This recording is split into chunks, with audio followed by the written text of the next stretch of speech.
के गई देखने के लिए, पता चला कि महाराज जी तो गए। अब तो मीराबाई और रोने लगी।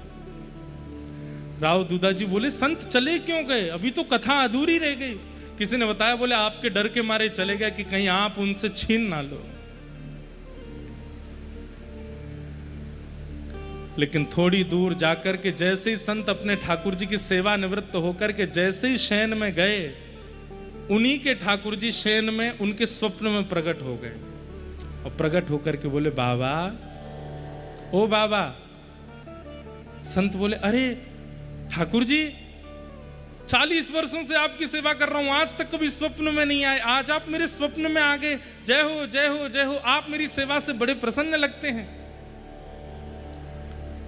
ठाकुर जी बोले हाँ बाबा, मैं बड़ा खुश हूं तेरी सेवा से, पर अब तुम्हारी सेवा का समय पूर्ण हो गया।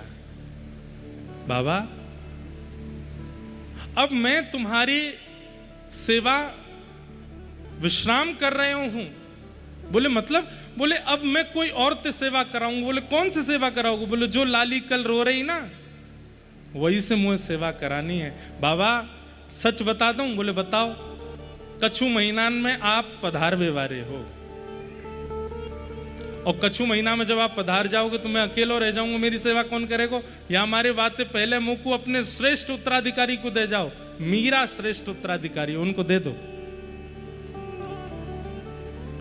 महात्मा बहुत रोए। ठाकुर जी आंसू पहुंचने लगे। बोले रो मत, मैं आपसे बहुत प्रसन्न हूं। और सुनो एक बात और कह दूं। बोले क्या? अब तक तो मेरे दर्शन के लिए नेत्र खोलने पड़ते थे, आपको मेरी सेवा करनी पड़ती थी। अब से मैं वचन दे रहा हूं, सदा आपके चित्त में रहूंगा, जब नेत्र बंद करोगे तब दर्शन दूंगा। लेकिन अब जो प्रकट सेवा है ये मीरा को दे दो। संत वापस लौट करके गए। राव दूधा जी ने स्वागत किया। संत ने जाती पूछा मीरा कहां है?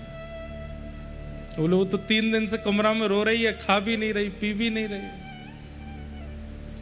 संत पहुंचे हैं मीरा के पास और अपने सेवा के 40 साल के सेवा के ठाकुर जी ले जाकर के मीराबाई के सामने पधरा दिए। ले मीरा